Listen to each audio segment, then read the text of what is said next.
اعوذ باللہ من الشیطان الرجیم بسم اللہ الرحمن الرحیم اللہم صلی علی محمد وآل محمد وعجل فرج آل محمد ولا ندعم۔ تمام مومنین کو یا علی مدد والسلام علیکم ورحمۃ اللہ وبرکاتہ۔ سامعین محتشم، ڈیفینیٹلی ویڈیو ٹائٹل آپ لوگوں نے دیکھ لیا ہوگا۔ مولوی ٹک ٹاکر حضرت بولو بھائی المعروف طارق مسعود دیوبندی، ان حضرت نے اب ایک ویڈیو بیان جاری کی ہے جس میں انہوں نے بڑی، جسے آپ کہہ لیں کہ یہ سائیڈ لینے والی بات کی ہے کہ جی فلاں کو نہ سنیں، فلاں کو نہ سنیں، جو آپ کو فقہا سے دور کرے اسے نہ سنیں، جو صحابہ سے دور کرے اس کو نہ سنیں، اس کو نہ سنیں، اس کو نہ سنیں۔ میں تو کہتا ہوں کسی کو سنا ہی نہ، ماشاءاللہ۔ وہ بیسیکلی یاسین قادری اور وہ بریلوی مولوی ناسبی کے درمیان جو تفضیل مولا حیدر کرار صلوات اللہ علیہ پر مناظرہ ہوا تھا، یہ اسی کی ردات پیش کر رہے ہیں ماشاءاللہ۔ اور جب ان لوگوں سے ایز یوزول جواب نہ بن پائے تو ان کا سب سے پہلا ہتھیار یہی ہوتا ہے کہ اس کو سننا چھوڑ دو، اس کو سننا چھوڑ دو، اسے نہ سنو، اسے نہ سنو۔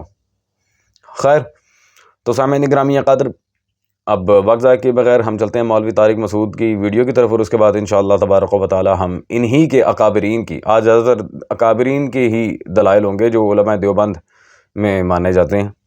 تو انشاءاللہ تبارک و تعالی اب میں یہ دیکھوں گا کہ آیا کہ یہ اپنے اکابرین کا رد کس طرح کرتے ہیں۔ Bring it on. کچھ اسکالرز ایسے قرآن میں ہی شک پیدا کر دیتے ہیں، کچھ اسکالرز ایسے حدیثوں میں شک پیدا کر دیتے ہیں، کچھ اسکالرز ایسے جن کو سن کے صحابہ کی نفرت دل میں پیدا ہو رہی ہے، ان کو کبھی بھی نہیں سننا آپ نے۔ کچھ اسکالرز ایسے جن کو سن کے لگتا ہے یہی دنیا میں ٹھیک ہے، باقی ساری کیا ہے، باقی سارے غلط ہیں۔ تو یہ نہیں ہو سکتا کہ پوری امت غلط ہو جائے، 4 آدمی ٹھیک ہو جائیں۔ ایسے اسکالرز کو نہیں سننا ہے، اتنے براڈ مائنڈیڈ نہیں بنو۔ پھر تو قادیانیوں کو بھی سنو، پھر تو ملحدوں کو بھی سنو۔ تو اس سے وسوسے پیدا ہوتے ہیں، ایک دو چیز طے شدہ ہے نا، اس میں بھی شک پیدا ہو جاتا ہے۔ اصحاب علم تو سنیں گے جنہوں نے رد کرنا ہے۔ تبھی دیکھو نبی صلی اللہ علیہ وسلم نے حضرت عمر کو دیکھا نا، تورات پڑھ رہے ہیں آپ، غضبناک ہوئے کہ جب وہ منسوخ ہو گئی ہے تو قرآن پڑھو، تورات کیوں پڑھ رہے ہو؟ تو جس نے تحقیق کرنی ہے اس کے لیے تو ٹھیک ہے، عام آدمی کو نبی نے تورات اور انجیل پڑھنے کی اجازت نہیں دی کہ بھائی منسوخ ہے۔ تو ہمارا یہ عقیدہ ہے کہ صحابہ برحق ہیں، ائمہ مجتہدین برحق ہیں، امت گمراہی پہ جمع نہیں ہو سکتی۔ تو جو اسکالر کی دعوت سے یہ لگ رہا ہے کہ پوری امت غلط اور یہ ٹھیک ہے، صحابہ غلط اور یہ ٹھیک ہے، اس کو کبھی بھی نہیں سننا آپ نے، کیونکہ وسوسے پیدا ہوں گے۔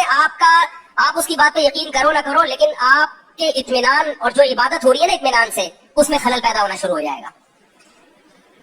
دوسری بات یہ، بعض کہتے ہیں صرف مجھے سنو، یہ دوسری انتہا ہے۔ بھائی اہل حق کا ایک معیار ہے، ما انا علیہ واصحابی، جو صحابہ اور پیغمبر سے نہ ہٹا رہا ہو اور امت سے نہ ہٹا رہا ہو۔ تو ایسے پھر جو علماء سب کو سنو۔ پھر دو انتہائی سمجھ میں آ گئی، ایک یہ کہ سب کو سنو، یہ بھی غلط ہے، ایک یہ کہ صرف مجھے کو سنو، یہ بھی کیا ہے، غلط ہے۔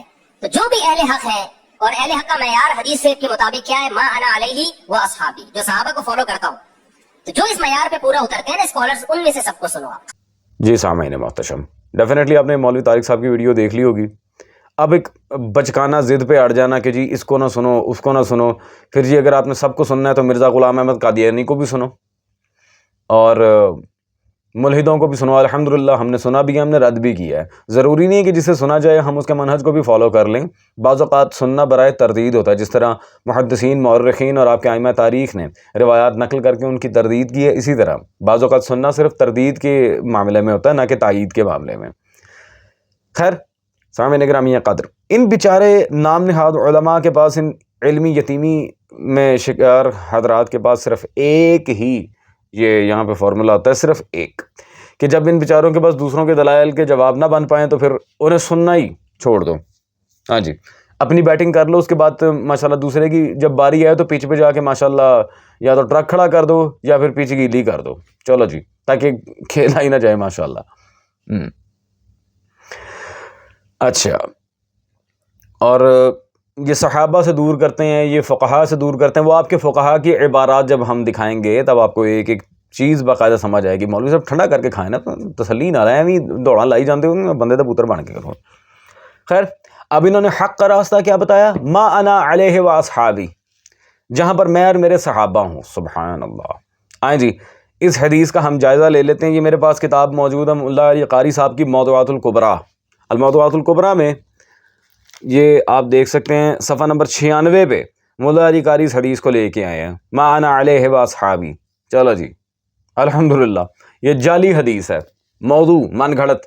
یہ ملا علی قاری نے آپ کی پہلی بات کو فارغ کروا دیا۔ فقہا کو نہیں چھوڑنا نا، تو فقہا کو نہیں، فقہا کی بھی مانیں، ٹھیک ہے جی سامعین گرامی قدر، واضح طور پہ آپ نے دیکھا کہ ملا علی قاری نے اس حدیث کو موضوعات میں شمار کیا، ان کے پلے پھر کخ بھی نہیں ہے۔ اور دوسرا پھر وہی ایک عجیب سی ڈرامے بازی سامعین گرامی قدر کہ دیکھیں جی صحابہ روایت کرنے میں بھی عادل ہیں، یہ ہے وہ ہے، اور ہمارا عقیدہ ہے کہ الصحابہ کلہم عدول، صحابہ سارے کے سارے عادل ہوتے ہیں۔ پہلے اس عقیدے کا ہم ذرا کڑاکا نکال لیں۔ یہ ان کے امام عبدالحی لکھنوی کا مجموعہ فتاوی عبدالحی لکھنوی میرے پاس موجود ہے، اس میں صفحہ نمبر 91 کتاب العقائد میں وہ واضح جواب دیتے ہیں کہ یہ عقیدہ نہ عقائد کی پرانی کتابوں میں نہ علم الکلام میں، بلکہ اس فقرے کو محدثین اصول حدیث راویوں کے عادل ہونے کے بیان میں لاتے ہیں۔ ٹھیک ہے جی، یہ نہ تو عقائد کے اندر موجود ہے، نہ ہی اس کا عقیدے سے کوئی تعلق ہے، یہ عقیدہ ہے ہی نہیں۔ اے تیری رکھ، شاباش، ویری گڈ۔ اور پھر جی سامعین گرامی قدر قرآن سے متنفر کرتے ہیں، حدیث سے متنفر کرتے ہیں، یہ ہے وہ ہے۔ وہ قرآن و حدیث سے متنفر کون کرتا تھا میں آج بتا کے جاؤں گا انشاءاللہ تبارک و تعالی۔ لیکن پہلی بات تو یہ ہے کہ حدیث سے متنفر کرنا اور بات ہے، منکرین حدیث کا جو طبقہ ہے یہ پرویزی، ان پہ تو خیر خدا کی لعنت ہے، ان چھوڑ ہی دیں۔ جو حدیث رسول صلی اللہ علیہ وسلم کا مذاق بناتے ہیں ہم انہیں کسی گنتی میں نہیں لاتے، نعوذ باللہ من ذالک، وہ تو ایک الگ مسئلہ ہے سامعین گرامی قدر۔ میں کہتا ہوں ذرا سا مولوی صاحب کبھی اسماء الرجال کے اوپر بھی بات کر لیا کریں، کبھی علل حدیث کے اوپر، اصول حدیث، یہ جو فنی علوم ہیں ان کے اوپر بھی ذرا آ کے گفتگو کیا کریں تاکہ ہمیں پتہ چلے ماشاءاللہ آپ کے منہج جرح و تعدیل کیا ہے، آپ کا منہج تصحیح و تضعیف کیا ہے، علماء دیوبند کی اصطلاحات کو کتنا پڑھا ہے آپ نے۔ جیسے یہ عبدالحی لکھنوی صاحب ہی کی کتاب میرے ہاتھ میں مختصر سی کتاب موجود ہے، اصول حدیث کے تحقیقی مباحث، اس میں سوال و جواب اور سارے معاملات وغیرہ کو فٹ کیا گیا اور بہت سی اس میں چیزیں فٹ ان رکھی گئی ہیں۔ تو پہلے اپنے اکابرین کو تو پڑھ لیں، اللہ دے بندے ہو، اب پڑھا کچھ بھی نہیں ہے تو پھر باتیں منہ اٹھا کے کرنا، وہ یہ کرتے ہیں وہ کرتے ہیں۔ اور سامعین گرامی قدر سب سے زیادہ لطف کی بات حضرت نے اپنی ویڈیو میں کہا کہ حضرت عمر تورات پڑھ رہے تھے اور نبی صلی اللہ علیہ وسلم نے آ کے منع کیا کہ تم کیوں پڑھ رہے ہو، جب یہ منسوخ ہو چکا تو قرآن پڑھو۔ الحمدللہ یہ وہی حضرت ہیں جو عقائد عالم صلی اللہ علیہ وسلم کے سامنے جا کے کہتے ہیں حسبنا کتاب اللہ، ہمیں اللہ کی کتاب کافی ہے۔ تو وہاں پہ کتاب اللہ یاد کیوں نہ آئی؟ مولوی صاحب وہاں پہ حضرت عمر کو کتاب اللہ یاد کیوں نہیں، وہاں کیوں تورات پکڑ کے بیٹھے ہوئے تھے؟ یہ الحمدللہ آپ ہی پول کھول دی، چلو پیچھے رہ کچھ نہیں گیا، ہاں جی خود ہی سارا یہاں پہ باجا بجا دیا۔ اور اسی طرز عمل پہ چل کے ویسے تو بہت سارے علماء کی کئی کتابیں میرے پاس موجود ہیں۔ سب سے مزے کی بات تو یہ ہے کہ نام نہاد خلافت کی جو حقیقت مودودی صاحب نے خلافت و ملوکیت میں کھولی تھی، حالانکہ یہ خود یزیدی تھا ایک نمبر کا، اس پہ دیوبندی عالم عاصم نعمانی انہوں نے پوری کتاب لکھی ہے مولانا مودودی پر جھوٹے الزامات اور ان کے مدلل جوابات، کیونکہ علماء دیوبند نے سب سے زیادہ اس مسئلے میں چینپیں کی تھی کہ دیکھیں جی مودودی نے کتاب لکھ دی، اس نے صحابہ کو آہو آہو، تو پھر آپ کے عالم نے بھی آہو آہو، آجو عاصم نعمانی پہ فتویٰ لگائیں۔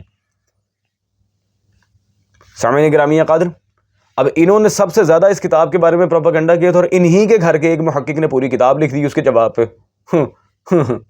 تو یہ صرف وقت ضائع کرنے والی بات ہے، آئیں بائیں شائیں کر کے بھاگنا، اس طرح پھر یہ تاثر دینا کہ دیکھیں جی ہم نے تو ایسے کر دیا تھا تو فلاں نے ایسے کر دیا، مولوی صاحب ایسے ویسے تیسے نیسے کرنے سے کچھ بھی نہیں ہوتا، سننا ہی نہیں ہے۔ کیوں نہیں سننا بھائی؟ یوٹیوب آپ کے ابو کی ہے، کمال ہے، اور صرف اس لیے کہ کہیں دوسرے کے دلائل کو دیکھ کے وہ اس کو فالو نہ کرنے لگ جائیں۔ اب ان بیچاروں کے کئی فالوورز جس طرح مرزا منگول جیلمی کی طرف لگ چکے ہیں اور کئی ایک فالوورز الحمدللہ شیعہ ہو چکے ہیں، تو اس کا کیا کریں؟ اور علماء تک ان کے شیعہ اور فاضل دیوبند علماء جیسے علامہ شاہد زعیم فاطمی صاحب، انہوں نے یہ کتاب لکھی تھی پردہ اٹھتا ہے۔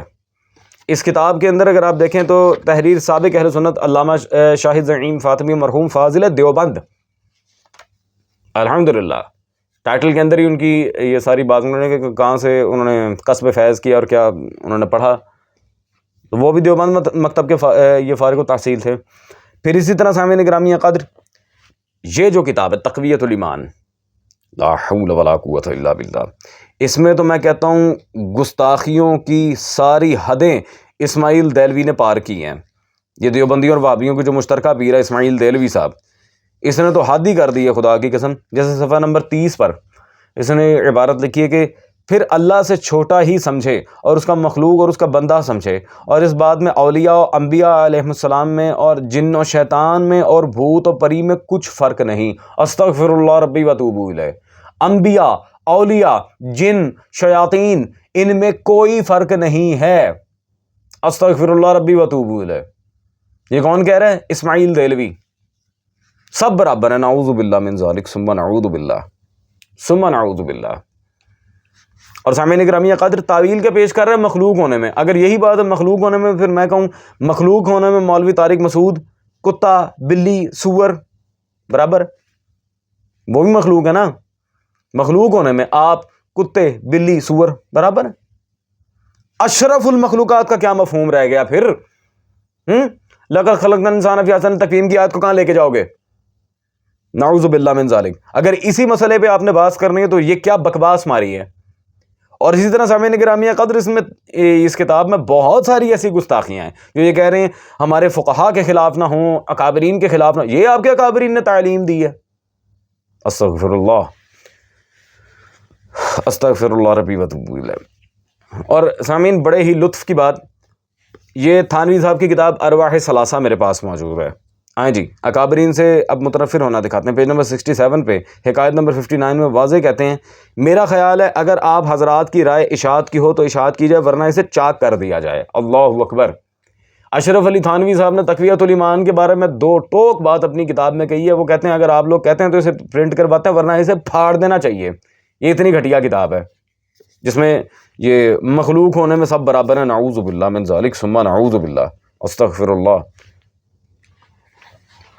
دیکھ لیں آپ اب یہ کیا بکواسات انہوں نے اپنی کتابوں میں۔ اور سامعین گرامی قدر یہ تو چھوٹے لیول کی تھی، اس سے بڑی بکواس دکھاتا ہوں میں آپ کو۔ یہ میرے پاس کتاب موجود ہے جی، براہین القاطع، ان کے رشید احمد گنگوہی صاحب کی۔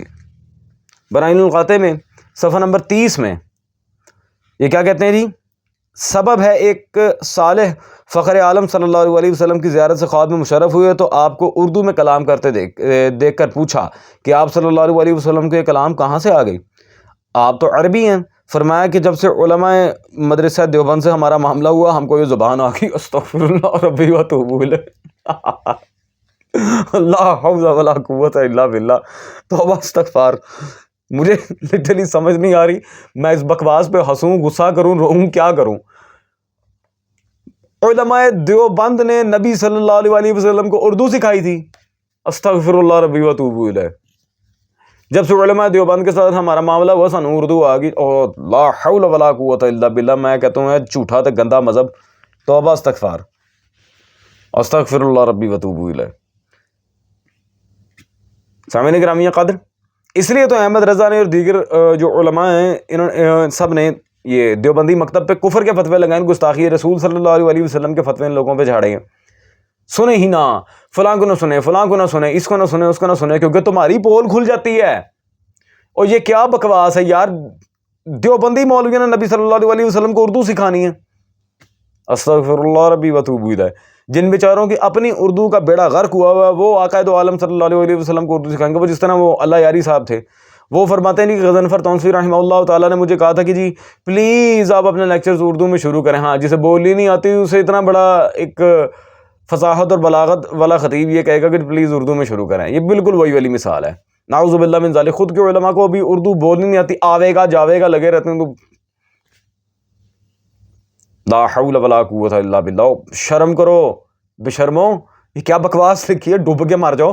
نبی صلی اللہ علیہ وسلم کی گستاخی کرتے انہوں نے رسول کو علماء دیوبند نے اردو سکھائی ہے۔ خیر سامعین گرامی قدر، اسی طرح آپ آگے چلتے ہیں۔ میں لٹرلی خدا کی قسم یہ باتیں کرنا نہیں چاہ رہا تھا، یہ کیا تو خیر سامعین آگے چلتے ہیں۔ یہ ان کے تاج المحدثین، زبدۃ الفقہاء، سراج المناظرین، ان کے خلیل احمد مدنی صاحب کے اوپر ان کے مولانا محمد عاشق علی صاحب کی کتاب موجود ہے، تذکرۃ الخلیل۔ اور اس میں تو سامعین رسول اللہ صلی اللہ علیہ وسلم کی وہ گھٹیا، گندی اور انتہائی نازیبا الفاظ میں توہین کی گئی ہے کہ آپ کے تصور سے ماورا ہے۔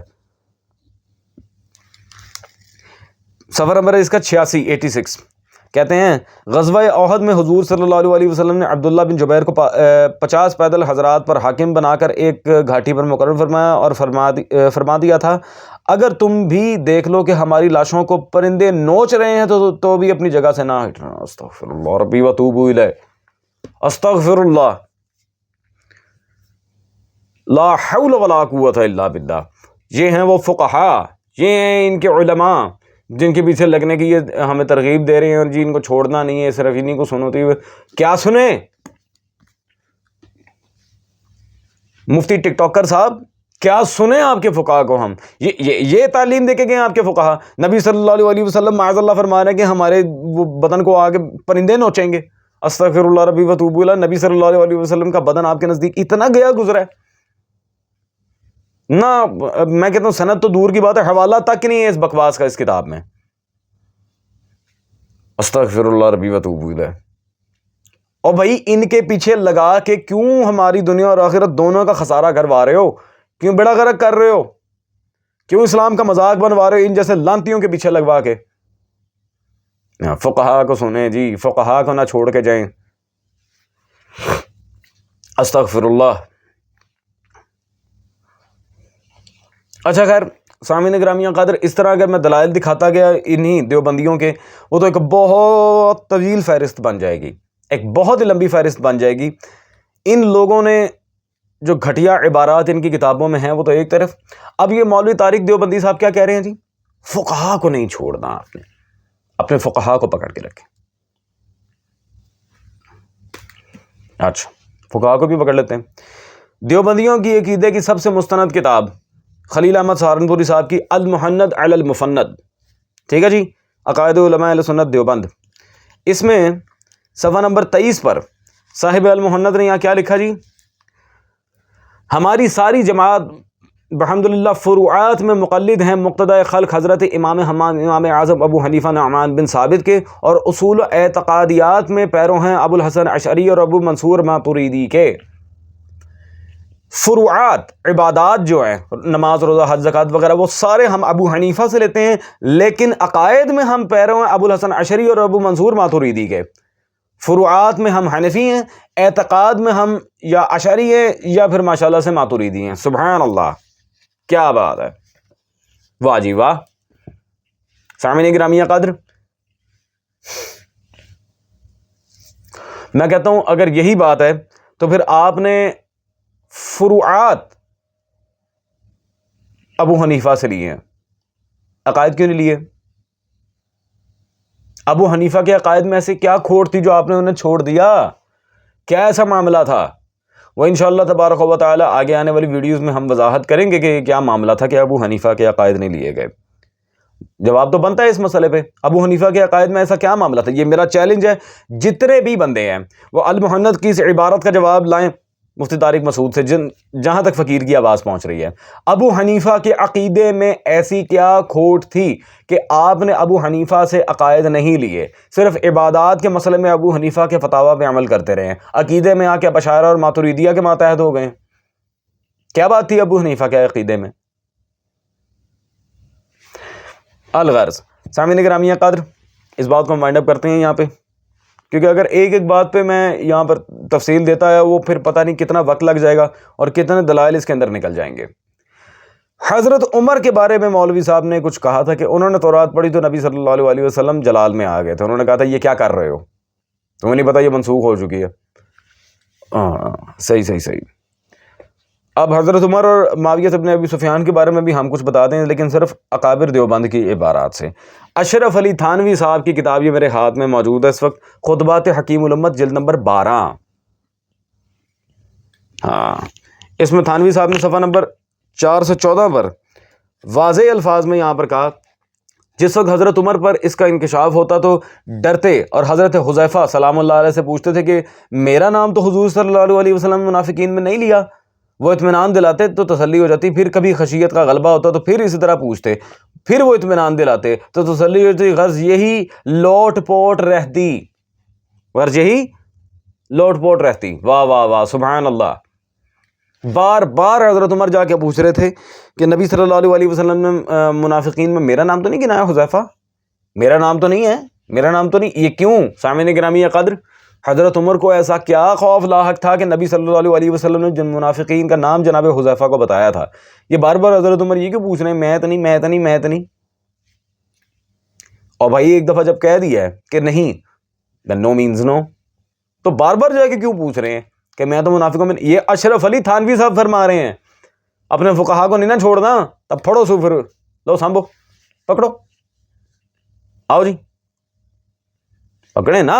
دلائل کے ساتھ بات کر رہا ہوں الحمدللہ. میں کوئی اپنے بات سے تھوڑی کہہ رہا ہوں. آپ کے اکابرین کی سکین پیجز آپ کے سامنے آ رہے ہیں. اللہ اکبر. اور پھر سامعین گرامی قدر ابھی بڑی مذاکرہ خیز قسم کی عبارات بھی آئیں گی, بلکہ ایک عبارت کیونکہ مجھے ویڈیو کنکلوڈ کرنی ہے, بہت لمبی نہ ہو جائے. ایک بڑی لطف کی بات, حدیث کرتاس تو آپ سب کو یاد ہے کیا ہوا تھا. اب اس کے مسئلے پہ ایک بات آپ کے سامنے میں واضح کروں, اس کی شرح کرتے ہوئے. یہ تذکرہ رحمانیہ میرے پاس کتاب موجود ہے. ان کے زبدۃ الاتقیاء امام الفقہاء والمحدثین حضرت قاری محمد عبد الرحمن محدث پانی پتی صاحب, دودھ پتی نہیں پانی پتی, عبد الحلیم انصاری صاحب نے ان کی سیرت لکھی ہے. اس میں صفحہ نمبر 147 پہ وہ یہاں واضح طور پر لکھتے ہیں جی اہل حدیثوں کے متعلق ایک پیش گوئی. حضرت غالی غیر مقلدوں کے غلو پر جب ناراض ہوتے تو یہ فرمایا کرتے تھے کہ یہ لوگ عامل بالحدیث ہونے کا کیا دعویٰ کر رہے ہیں. وقت آئے گا ان میں سے کچھ لوگ حدیث ہی کا انکار کر بیٹھیں گے اور کہیں گے حسبنا کتاب اللہ. یعنی کہ یہ جملہ کہنا ان کے محدث اعظم کے نزدیک احادیث کا انکار ہے. سبحان اللہ. اور یہ جملہ کس نے کہا تھا؟ اٹھائیں حدیث کرتاس. نہ کہا حضرت عمر نے تو ابھی شیعہ مذہب چھوڑتا ہوں. حسبنا کتاب اللہ کس نے سب سے پہلے کہا تھا؟ نبی صلی اللہ علیہ وسلم کو, حضرت عمر نے. اور وہ کہہ رہے ہیں کہ یہ جملہ کہنا انکار حدیث کے مترادف ہے. جو بندہ یہ کہتا ہے وہ منکر حدیث ہے. لیکن پھر میرے خیال ہے حضرت عمر منکر حدیث ہو کے مرے ہیں. ہاں فتویٰ آپ کے بابوں نے لگا دیا, میں نے تو اپنے پاس ایک جملہ نہیں ڈالا. سامعین گرامی قدر, میں کہتا ہوں کیا رہا ہے ان کے پلے. اگر تو یہ جملہ کہنا انکار حدیث کے مترادف ہے تو حضرت عمر نے نبی صلی اللہ علیہ وسلم کو کیوں کہا؟ اور دوسری بات سورہ حجرات بھری پڑی ہے, نبی سے آواز اونچی نہ کرو, اللہ اور اس کے رسول کے آگے نہ چلو. بار بار اللہ تکرار کر رہا ہے اپنے قرآن کے اندر. تو یہ قرآن کی بھی مخالفت کی ماشاءاللہ سے اور حدیث کی بھی مخالفت کی. سبحان اللہ. الغرض سامعین گرامی قدر, اب ہم آپ کے سامنے گفتگو اپنی کنکلوڈ کر رہے ہیں, کیونکہ اگر زیادہ دلائل میں دے دوں گا تو وہ ڈیفینیٹلی ان بیچاروں نے پھر وہی حرکتیں, فتنہ ہے یہ ہے وہ ہے. خیر ابھی تو بڑی ایسی کبھی عبارات ہیں جو میں دکھا ہی نہیں رہا. وہ لٹرلی ہو سکتا ہے کہ پہلے کچھ ایک آدھ دکھا دی ہوں, لیکن بہت قبیحات, بڑی ہی قبیح قسم کی عبارات ہیں ان کی. وہ اگر میں دکھاؤں گا کبھی وہ انشاءاللہ بات کریں گے دیوبند کے بڑے بڑے گند. فی الحال ایک عبارت اور, شاہ عبد العزیز محدث دہلوی کی کتاب ہے, یہ میرے ہاتھ میں موجود ہے, بستان المحدثین. شاہ عبد العزیز کی عبارت نہیں دکھا رہا, اس کی ترجمہ عبد السمیع دیوبندی اور یہ حواشی دکتور محمد اکرم ندوی, یعنی کہ علماء دیوبند نے ماشاءاللہ سے سارا اس کا سسٹم یہاں پیچ اپ کیا ہے. اور نور الحسن راشد کاندلوی صاحب نے یہ اس میں موافقت کی ہے. تو اس میں صفحہ نمبر 322 میں یہاں پہ سنن ابن ماجہ کے چیپٹر میں جب آتے ہیں, اس کے حاشیے میں دیوبندی عالم کا حاشیہ موجود ہے. وہ کہتے ہیں علامہ ذہبی نے ان کے جواب پر یہ بات لکھی ہے کہ شاید یہ حضرت معاویہ کی منقبت ہی ہو, یہ منقبت ہی میں ہو, اس لیے کہ آپ صلی اللہ علیہ وسلم کا فرمان ہے کہ اے اللہ میں جس پر لعنت کروں یا گالی دوں تو اس کے حق میں اسے باعث رحمت بنا. یہ تذکرۃ الحفاظ میں رسول صلی اللہ علیہ وسلم کے فرمان نقل کیا کہ میں جس پہ لعنت کروں یا گالی دوں اسے اس کے حق میں باعث رحمت بنا. یعنی کہ رسول اللہ معاویہ پہ لعنت بھی کرتے تھے, اسے گالیاں بھی دیتے تھے.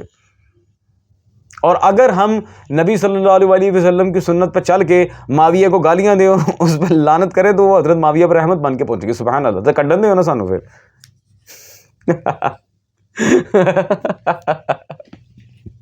سامعین گرامی قادر, اور بھائی تو پھر کڈن دے ہو نا سانو. اگر یہ گالیاں دینا, لعنت کرنا حضرت معاویہ کے سلسلے میں جا کے رحمت بننا تو ہمیں بھی نا بھائی تھوڑی سی سانو بھی کٹے دے ہونا پھر. ہیں جی سنت کی سنت پوری ہوگی, ہمارا بھی ذرا دل ہلکا ہو جائے گا. ہیں ایک ٹکٹ میں 2 مزے. ہاں فقہا کو نہ چھوڑیں. یہ لیں جی, یہ آپ کے فقہا کو پکڑ کے ماشاءاللہ سے یہ نتیجہ نکل رہا ہے. اب اس کا کیا کرنا ہے ہیں؟ گالاں کٹ کے ماشاء اللہ رحمتاں کھانیاں نے تو بسم اللہ آ جاؤ. تو سامعین گرامی قدر، میں نے جیسے کہ پہلے عرض کیا تھا کہ اگر میں دلائل پہ دلائل دکھاتا گیا تو وہ ایک بہت لمبی ویڈیو ہو جائے گی. مجھے اختصار کے دامن کو تھامتے آپ کے سامنے پیغام دینا تھا. الغرض ان بیچاروں کے پاس اب رہا تو کچھ بھی نہیں سوائے ایک کے کہ یا تو اپنے فقہا سے رجوع کریں یا پھر الحمدللہ ان کی عبارات سے انہیں خود رجوع کروائیں کہ یہ کیا، یہ سارا کی پالا کر گئے ہو، ہمارا بیڑا غرق کر کے گئے نا ماشاء اللہ. سامعین گرامی قدر، انشاءاللہ تبارک و تعالیٰ آپ سے اب ملاقات ہوگی اگلی ویڈیو میں نئے دلائل کے ساتھ، نئے عبارات کے ساتھ. ٹل دین ٹیک کیئر، اسٹے ٹیونڈ، پیس آؤٹ. سلطان دشت نیرہ وارث.